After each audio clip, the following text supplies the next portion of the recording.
Welcome to Concussion Podcast. My name is Nick Mercer. This is episode 106, and I'm with Bjorn Hazelquist. And he's actually from California, but we'll get into that later. But first, I'd like to talk to you about, first of all, about follow me on, asking you to follow me on Twitter, Instagram, and Facebook at Concussion Doc. Subscribe, rate, and review wherever you get your podcasts. And on the social media / podcasting app, Good Pods. And then I'd like to, first, before I start talking to Bjorn, I'd like to pause for a second to thank my sponsor, HeadCheck Health. Concussion Talk Podcast is presented by HeadCheck Health. HeadCheck Health bridges the gaps in concussion care through simple, powerful technology. Join organizations like the Canadian Football League, Track Factory Racing, the Canadian Junior Hockey League, Eastern Washington University, and Volleyball Canada, who rely on HeadCheck Health to improve communication and optimize care. Visit headcheckhealth.com for more. Okay, Bjorn, thank you so much for joining me. And before we get into your story and why you started Strength to Pain Foundation, could you tell us about Strength to Pain Foundation and about the summit you just held, summit on concussions and brain injury and concussion in surfing. So please, thank you so much.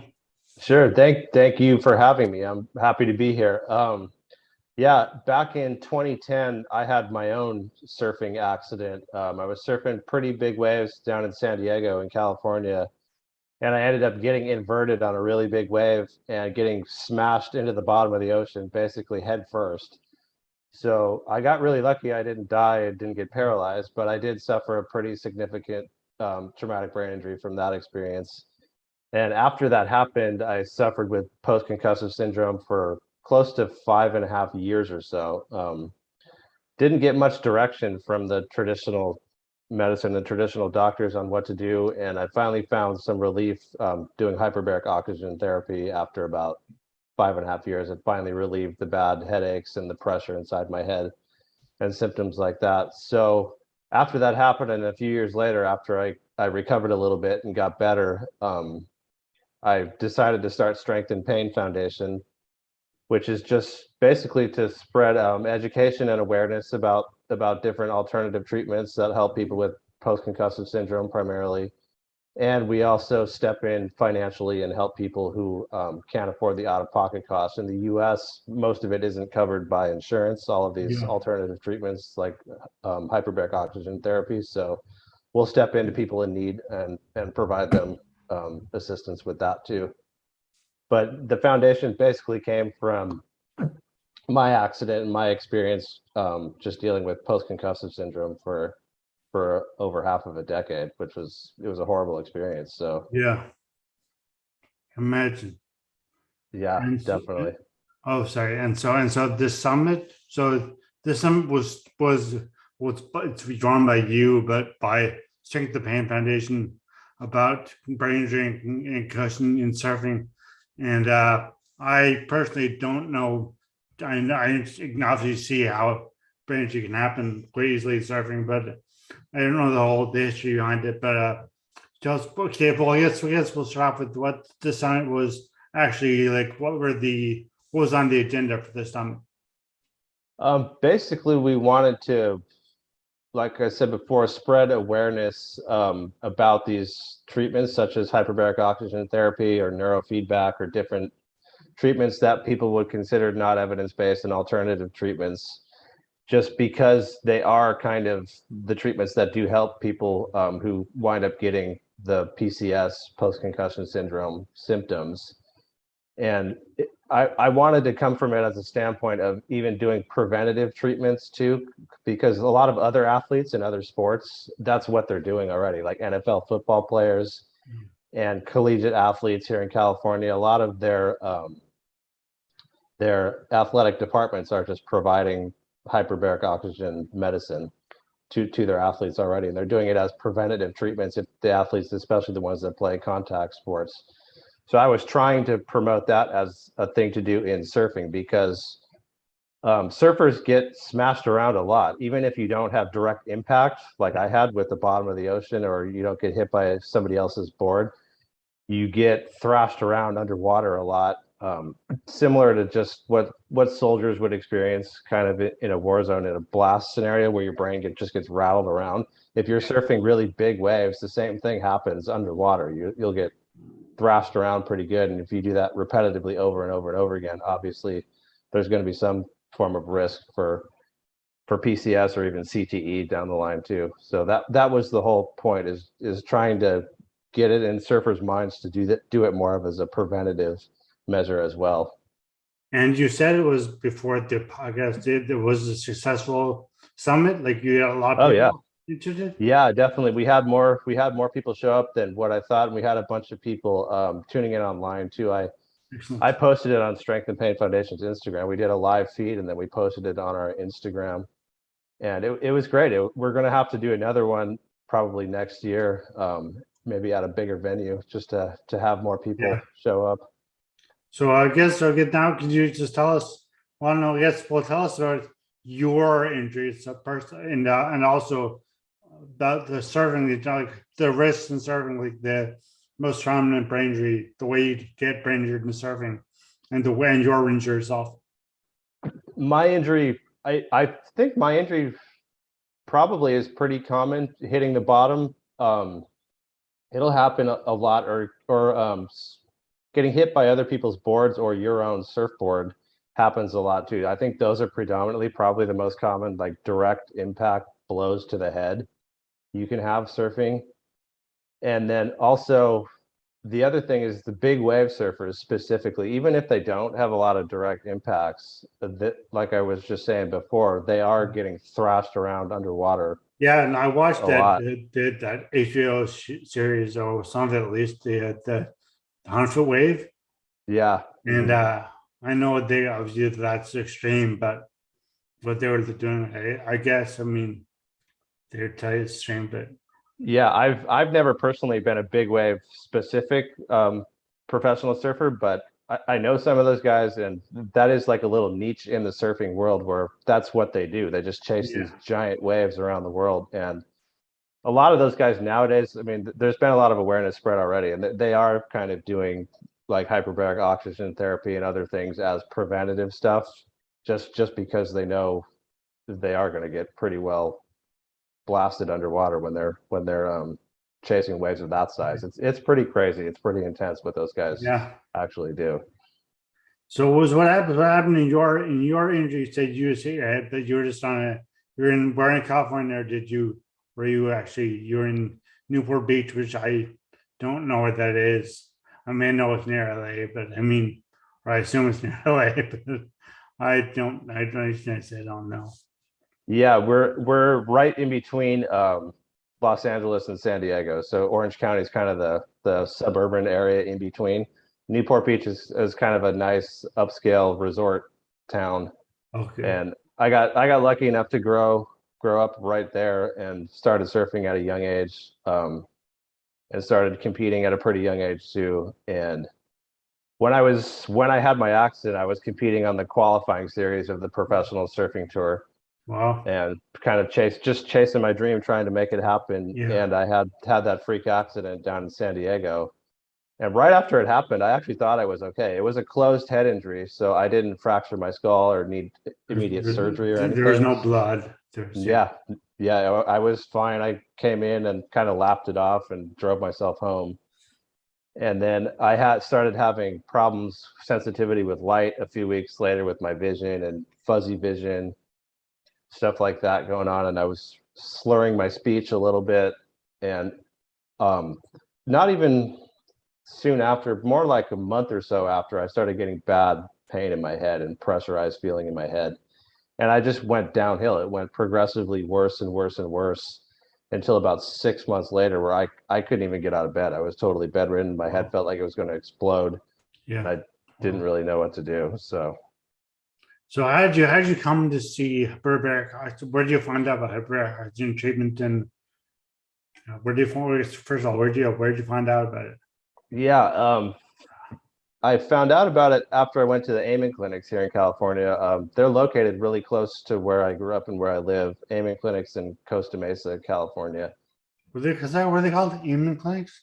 Amen clinics, yeah, AMEN, What? Amen clinics, and they do the SPECT imaging, Okay. SPECT scans, and I had one of those done several years after.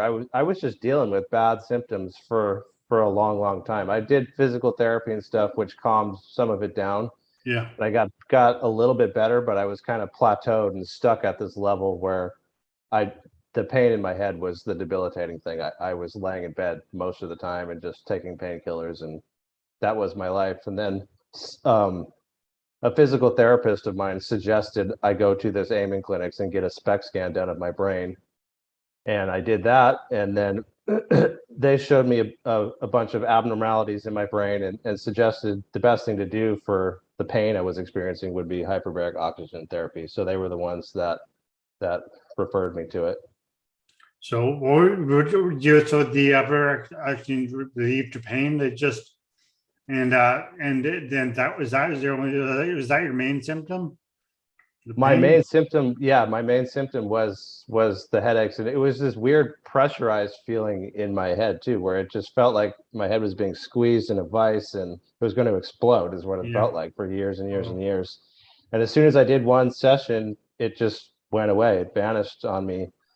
And I did about 50 sessions in a row, like wow. two times a day, intensively for a whole month, Wow. just to make sure I was recovering and make sure it was getting better. And yeah, the difference was night and day after I did it. So So I'm could you just explain? I've never had hyperbaric treatment. I heard a lot about it, and I've been suggested I should maybe I'd like to try it, but not by any doctor or physical therapist. But also, what is it? What exactly happens? What do you go through? they the chambers are set up, either they're like a hard shell chamber where it's kind of a glass tube where they slide you in and they pressurize the chamber, and they give you a oxygen mask with pure oxygen going into your nose and your mouth, and the pressure kind of jump starts your circulation. So it's a similar feeling of just taking off in an airplane, really. An airplane technically Yeah, would be a pressurized chamber, yeah, because it's the same concept. So you feel popping in your ears and you're laying in this tiny little tube, or they have soft shell ones too that are canvas, that are like a kind of a big tent or sleeping bag almost, that you're laying in, and all you're doing there is just laying there for about an hour or so, just chilling out. You could doodle on your phone, or some of them they have a TV screen and you could watch a movie, really. and that's it. You just lay there and let it happen. And when an hour is up, they'll take you out. And every time I do it, I still feel like rejuvenated and better. So it's still doing stuff to me So years and years later. you still do it? You still like do it like once a day or I twice a do day? it. Yeah, right now I'm doing it about once a week. Okay. When I'm feeling good, I just recently had a minor little car accident too, Mm, which kind of flared stuff up. yeah. So that's why I've been doing it about once a week. But the past few years, I've been doing it only about once a month or so, just for maintenance, and Okay. it definitely helps. What do you do otherwise? Do you do like do you surf or do you yoga or swim or Yeah, all of the above. I surf all okay, the time yeah. still. I train a lot still because I'm still competing on the qualifying series of the World Surf League. So I'm still training and surfing, and I do lots of yoga. I have other injuries from the accident too. I had a neck injury, so I still do some physical therapy off and on, but mainly just the proactive stuff helps me. The just yoga and Yeah. exercise definitely helps me more than So anything. do you ever meditate or do Oh yeah. in the chamber? Yeah, I've tried it a couple times in the chamber and I ended up falling asleep. I But guess this. And how long are the sessions in the chamber? and they're usually about 60 minutes, right at an hour, and Okay. sometimes they can do an hour and a half. No, not usually longer than that, about an hour to an hour and a half. And the oxygen must make, I've heard that they in the casinos and stuff, they pump in oxygen because it keeps people awake, but the oxygen chamber doesn't keep you awake like because you fall asleep and you're doing meditation in the chamber. Yeah, it's some of them are different than others. Like the ones I've been doing lately are these smaller canvas soft shell ones, and they're easier to fall asleep in because they're kind of quieter. The big ones that are hard shell chambers, they're kind of big, more loud industrial things, so Yeah. they'll keep you awake. I bet. So the surf scene in Southern California, I know it's obviously huge, but I mean, so what does concussion? Is there much awareness of concussion risk or concussions, like what to do after? Or It's getting better now than it has been. That was the main goal of my foundation, to have yeah, that Surfers Summit that we just had. People are aware of these things like hyperbaric oxygen therapy, and they're aware of concussions. More high profile professional surfers than me, like I said, big wave specialist guys have had brain injuries in recent years. So it's been in like surf media and surf industry more prominently in the past few years than it has been in decades before. But a lot of work still needs to be done. People don't really take it as seriously as they should, because even minor blows to the head, if they're repetitive, like we know, they can develop into more serious things like CTE over long periods of time. exactly. Yeah, no, it's important to take it very seriously, but also to like you're doing continue to chase your.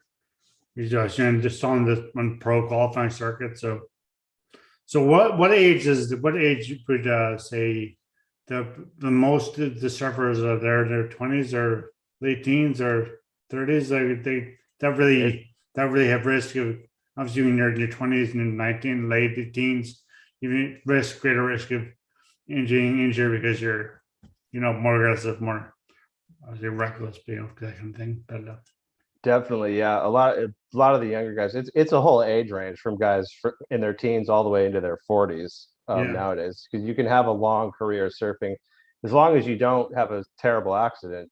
It's pretty low impact. Otherwise, if you're yeah, just surfing regular size waves, it's mostly just water. So you can have a really long career and do it into your 40s if you want to. But the yeah, younger guys are the hardest ones to kind of talk to and get them to settle yeah. down and take stuff like concussions seriously. But it Yeah. is getting better.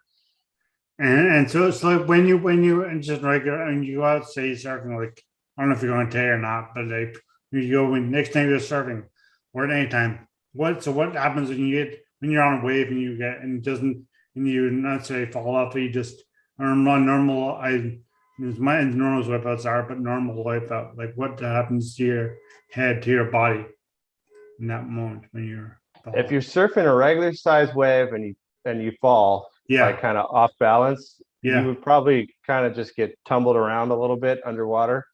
So it's not too bad, really. That there's like an expression in surfing we have. It's called taking it on the head, which is kind of funny, but yeah, that refers to being kind of stuck inside the waves. If you catch a wave and you fall, and then there's a bunch of waves coming after it and they're breaking right on top of you, that would be called taking a few on the head, because you're just repeatedly getting these waves thrashing your head around. So that's kind of the thing I was trying to impress on people at this recent summit, that if you're doing that in stronger waves than probably normal size waves, more like 6 to 8 foot waves, where there's obviously a lot of force throwing you around and it's breaking right on top of your head while you're prone and yeah. paddling back out, that's probably more destructive, I would think, to your brain than just falling, having a wipeout. And this happened like just hundreds of times a day to different people. Obviously, not the one person, because hundreds of times. Oh yeah, I guess. Well, how long would you? How many times would you say just go through a breaking wave on your way out to catch one? It depends on where you're surfing, but there's certain spots like in Hawaii and Mexico, Indonesia, where the waves are a lot more powerful. So you could take up to like 10, 15 waves just like that, having to dunk under them. It's called duck diving when you're paddling back out. And you could take about 10 to 15 right on the head in some situations. Wow. And you just have no other choice because Yeah, you said keep you're just in a going. bad spot. Yeah. Wow. So, and so you're also mentioning you mentioned oxygen chambers, obviously, but you also mentioned neurofeedback. And so is there any, I mean, you can talk about that, but also any other alternative treatments that you think that you wanted the surf community to know about? Yeah, I've tried neurofeedback too. I still do that too occasionally. That helps me focus. It helps me with the attention issues that I still kind of have lingering attention issues here and there. It's hard for me to focus for long periods of time.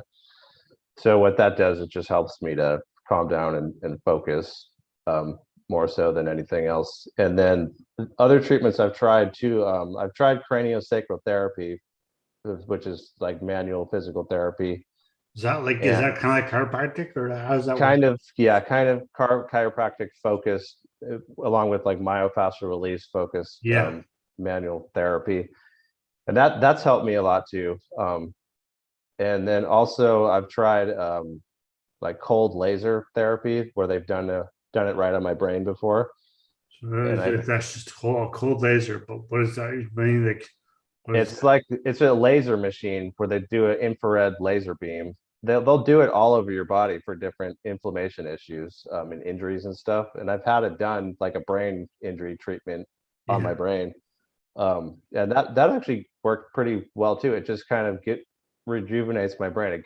Makes me have a feeling of energy and calmness, and it just kind of it's a strange thing to experience because it's just a little laser beam going right here on your forehead. But yeah, it makes me feel better every time I do it. So Well, interesting. that's what's important. Yeah. So, do you Yeah. have anything that you do on a daily basis other than medical treatment or alternative medical treatment, that would to try to stave off your symptoms or fight them off? I do a lot of yoga. Yeah.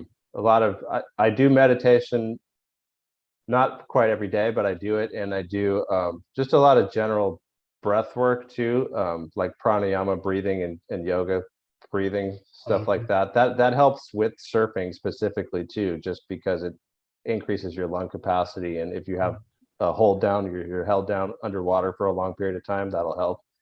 But I feel like it helps my brain too. It kind of Yeah. regulates your whole nervous system, and it Yeah. definitely No, helps I my mean, brain. I'm also like, I just started yoga in 2015, but it's just fine, which is now 12 years after my, or 11 and a half years after my brain injury. But still, but I found it so good, just the breathing and the movement. Did you find movement? Because I find this the moving and I swim a lot. Swimming is my main thing. Although I said no, I haven't swim in a while this week, a few days, maybe. But yeah, yoga and swimming are the main things I think are really just free movement to kind of do you find Yeah, definitely for me. Anything that creates kind of ease of movement where you're just concentrating and making it easy and yeah, path of least resistance type of a stuff, that's what helps me the most. yeah, no, that must be this or similar to surfing because I know like surfing, I know something I for me like I trouble on a bit my balance and my left side is weaker and no coordinated and I don't walk well. I can't run or jump or so that I find that's been like so going for runs. And I can't go for run, but even before I didn't want to run like running, so I've never worked out. But I find that swimming is just parts. There's no impact and there's no gravity, which is all like surfing. I know surfing has serious gravity because it's the waves and obviously and the boards. But the tricky part, but like there's that it's a cushion because the ocean is still hard and got a life of its own, but it's just like you feel like there's times you can feel freer out there when you're in the water or in yoga. When you're doing yoga, you feel freer because just moving feels more natural. Definitely, yeah. Even back like when I was still recovering and even still dealing with bad um headaches and stuff with my PCS, I would paddle out in really small waves and just being in the water, and I would kind of float Yeah, around next to my board and just mellow out like that. That would nice. actually help. I would consider that kind of like surf therapy Yeah, for me back in those days. But yeah, just being in the water makes it feel a lot better. but do you have any other issues with your from your since your ranger, but with like balance or with double vision or with as you said, your focus obviously. I Yeah, I still have that. I still have a little bit of issues with vision. my eyes, it's strange because when I look at an eye chart, it's 2020. I can see all the black and white Yeah. letters and everything, but I still have these glary streaks in my field of vision on both eyes. That I have damage to my optic nerves from my injury Oh, too. it's like So when you're reading letters, do you see like kind of like a shadow on them? I yeah, I find see if like I a do, fuzz. that's called what's it called? People that do videos and vision people listening to this and they know exactly what I mean. When you have like a shadow on your Yeah. there's something like that. Astigmatism, but it's not astigmatism, is it? No, nystagmus, nystagmus, Okay. and Yeah. yeah, I have something like that. I also have kind of like these glary fuzzy streaks too when I oh look. So yeah, it that alone makes it hard to focus because it's yeah, annoying, you know? yeah. No, I So know because I think it's got a double vision and that's can this size you can be distracting. yeah, But yeah, I had it definitely. for now like 18 years, so Yeah. unfortunately, you get used to it, but or unfortunately, I guess because it's life. Right. But yeah. So if you're gonna leave, you're at the that was you did just 2 days ago. You had this meeting with the Server Concussion and Brain Injury Summit just 2 days ago. But to leave to anybody who's listening to this or watching the summit on the Instagram, what would you say are the main takeaways you think for surfers in California or anywhere that just should know about concussion and brain injury and surfing? I think the main thing would be consider doing some of these alternative treatments as a preventative treatment rather than trying to just prevent accidents from happening in the water when you're surfing. The ocean is so unpredictable. It's very difficult to do. I mean, don't be reckless, be responsible when you're surfing and do what you know to do to stay safe. But there's plenty of instances where you don't have much control over what's happening and accidents will happen. So I consider more preventative treatments just like other athletes do when they know they're going to go out and play football. NFL players, you know you're going to have impact with other people. So maybe consider treating Yeah. it like what they do. I think that would be the main takeaway. Preparing your mind and your body for it. Yeah. Definitely. Yeah. Okay, well, thank you very much. And would you like to, anything else you'd like to say about strength of pain or anything exciting you have coming up? You could everyone can check us out on Instagram at Strength and Pain Foundation. Our website strengthandpainfoundation.com. Check out the foundation. We post brain injury stuff every week just to keep a good social media presence going. So definitely check that out. And if you're a surfer, yeah, consider doing what I just said, taking preventions to make sure you don't develop long-term issues with your brain. Well, thank you so much, Bjorn. This is very helpful for for servers and for anyone who's just thinking about just like I was thinking about getting into surfing before my injury, and that didn't quite happen because of my injury. That didn't happen at all. But still definitely an area which I find think it's very interesting because it's just love of the water. But thank you so much, Bjorn, and good luck to Thank the Pain and to see you in California. Awesome. Thank you very much for having me. Music at the beginning of this podcast is by Ben Sound. www.bensound.com.